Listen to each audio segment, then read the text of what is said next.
In the heart of Ouagadougou, where the Sahel's crimson dust swirls under a merciless sun, a letter was born that would shake Burkina Faso to its core. It was 2025, and Mariam Sankara, widow of the slain revolutionary Thomas Sankara, sat trembling, her pen poised above a blank page. For 37 years, she had carried the weight of her husband's assassination, a wound that never healed, a fire that never dimmed. Now, Captain Ibrahim Traoré, the young lion leading Burkina Faso, had unveiled a bronze statue of Thomas, reigniting a legacy the world tried to bury. Mariam's words, sharp with grief and fierce with hope, were no mere tribute. They were a call to arms, a challenge to Traoré, and a warning to the snake still slithering in the shadows. Her letter, leaked to the public, sparked a firestorm. Some called it a blessing, others a provocation, but none could ignore the widow's voice that roared like a revolution reborn. The modest room in Ouagadougou was a shrine to a lost era. Sunlight pierced lace curtains, casting intricate shadows across a desk where Thomas Sankara once scrawled speeches that set Africa ablaze.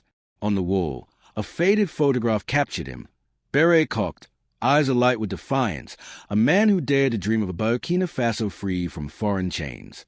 Mariam, now in her 70s, felt his absence like a blade in her chest. Yet this week, Traoré bold act, a towering statue of Thomas unveiled in the capital's heart, had stirred something in her. She had watched the ceremony alone, her grainy television flickering as crowds chanted her husband's name. Tears fell, not from sorrow, but from a gratitude too vast for words. For decades, she had lived as a ghost, silenced by fear, shunned by a nation that erased Thomas's name.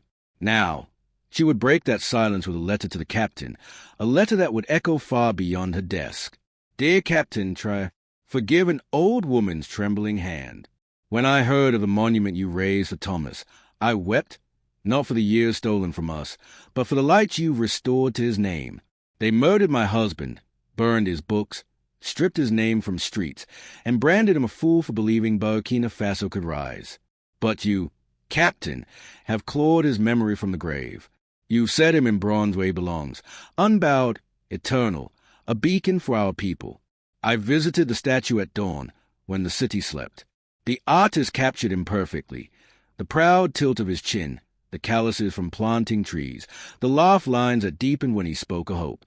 He laughed often, Captain, though the world forgets. Yesterday, as I stood there, a boy, no older than 10, asked if I knew the president who fought for the poor. I told him I did, and he hugged me, his small arms fierce with pride. That child, born decades after Thomas's death, knows his name because of you. You've given him a hero, and me a reason to hope again. I met Thomas in 1983, during the drought that turned our fields to ash. I was a teacher in a village near Ouagadougou, stretching chalk stubs and patching torn textbooks. He was a young captain, tearing through the countryside in a battered Renault, rallying farmers and workers against corruption's rot. When he strode into my classroom, boots caked in red earth, I scolded him for disrupting my lesson. He grinned and said, "Education is the only interruption worth having." He asked my students their dreams. "A full belly," whispered a girl. "A tractor," said a boy with missing teeth. Then he turned to me. "And you, madam? What do you dream of?" I pointed to the cracked blackboard. "A country where these children don't dream of food." 3 weeks later, he proposed. Our wedding was simple, millet porridge shared with comrades, a vow to fight as one.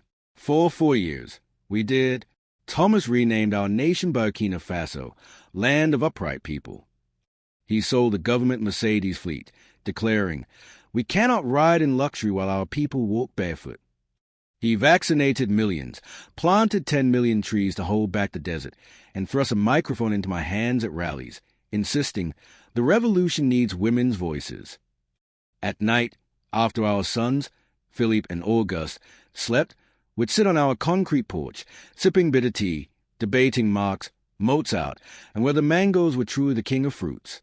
But on October 15th, 1987, the revolution bled out with him. He'd just returned from meeting cotton farmers, our boys chasing lizards in the courtyard. Thomas scooped them up, kissed their heads, and promised a fishing trip. "We'll finish the irrigation project next week," he said, squeezing my hand. I didn't know those would be his final words. At midnight, 12 gunmen storm our home, their rifles glinting, shouting, "Traitor, down with the puppet." I shoved Philippe and Auguste into a closet, my body braced against the door as bullets shredded the walls. When silence fell, it was worse than the gunfire. They left Thomas in the courtyard, his body riddled with holes. The newspapers called it an accident. The new regime erased him from history. For years, I hid. Friends vanished. Strangers spat at me in markets. My sons grew up flinching at motorcycle roars, their inheritance of father's ghost. When Philippe asked why they killed Thomas, I could only say, because he loved too much. But your statue, Captain, has given me new words. Last week, I took my grandchildren to see it. Auguste's daughter, Amina, traced the inscription, Thomas Sankara, President of the Poor, and said, "Grandma, I want to be like him." For the first time since 1987, hope cracked open my heart. Each day, women leave millet at the statue's base, a debt repaid. Teachers bring students to recite his speeches. Old soldiers salute, whispering, "We're still here, brother." The young paint his face on murals, blast his words on social media, wear shirt proclaiming Sankara lives. You've done more than honor Thomas. You've sown his ideas in a new generation. But I must speak plainly. The vipers that killed my husband still coil in the shadows. They wear suits now, not uniforms, lurking in air-conditioned offices and foreign embassies, ready to strike anyone who threatens their grip. They'll call you reckless of building monuments instead of mines, whisper that Sankara's ghost is a danger. Captain, you remind me of Thomas in his youth, idealistic, impatient, burning to mend a broken world. But here's a lesson he learned too late. Revolutions are not won with grand gestures alone. They are won in classrooms where girls read, in clinics where mothers survive, in fields where farmers own their harvest. Build these quietly, and the people will build the rest. When Thomas was a boy, locusts swarmed his village, devouring crops as elders wailed. His father handed him a sack and said, "Collect them. Locusts are food too." That night, the village roasted the insects, laughing as they ate. "Hunger is a liar," his father said. "We hold a solution in our hands." Captain, you've shown Burkina Faso how to roast locusts in a world that calls us weak. You've held up a mirror and said, "See your strength." My hands ache as I write, but my heart is light. Philippe is a doctor in Seguela, healing children Thomas never saw. Auguste teaches history in a sun-baked Ouagadougou classroom. When I send them photos of your statue, they wept. "Mama," Auguste said, "does this mean we can say his name aloud now?" "Yes, my son. Thanks to Captain Traoré, we can shout it, sing it. I do not know you, but I see Thomas's spirit in your eyes. Guard it. Nurture it. When leadership's weight crushes you, know an old woman in Ouagadougou lights a candle for you nightly, praying you outlive the bullets. With all my hope, Mariam Sankara. 3 nights later, Ibrahim Traoré stood alone before the Sankara statue, Mariam's letter clutched in his hand. The moon bathed the bronze in silver. Thomas's fist raised the stars. Around him, Ouagadougou hummed, a vendor frying plantains, teenagers debating under a neon glow, a mother's lullaby drifting through the air. Traoré traced the letter's smudged ink, where Mariam's tears had fallen. In his pocket was a photo of his own mother, who'd sold peanuts to fund his schooling, her hands cracked from toil. "Make them see us," she'd whispered on her deathbed. Now, beneath Sankara's gaze, he understood. In his cramped office, where Thomas once plotted revolution, Traoré wrote his reply on military stationery. "Madam Sankara, your letter crossed the desert and found me. I am no Thomas Sankara. I lack his brilliance, his courage. I am a soldier raised on tales of the president who gave his salary to orphans. Your words are my compass. I will not just honor his memory. I will make it unnecessary. The irrigation project he dreamed of breaks ground this month. The girls' schools you champion will have new roofs by the rains. You asked me to protect his spirit. I will do better. I will build a Burkina Faso where his sacrifice is complete. Your son, Ibrahim." The next morning, near the statue, a teenage girl named Fatima paused as workers paved the road. She sold phone credits but dreamed of engineering.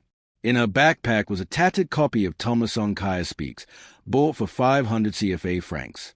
She didn't know it yet, but in a decade, she designed Burkina Faso's first solar power hospital. Above her, Sankara Brunfist pointed to the horizon. Somewhere, Mariam Sankara smiled. The letter, leaked to the press, divided the nation. Some hailed Mariam as a prophet, her words a blueprint for Traoré rule. Others decried it as a dangerous call to revive a radical past, accusing her of stoking unrest. Social media erupted. Sankara Lives trended alongside Traoré Beware. In markets, elders debated her warnings. In classrooms, students scribbled her quotes. Embassies watched nervously, fearing the widow's word had lit a fuse. But for Traoré, the letter was a vow.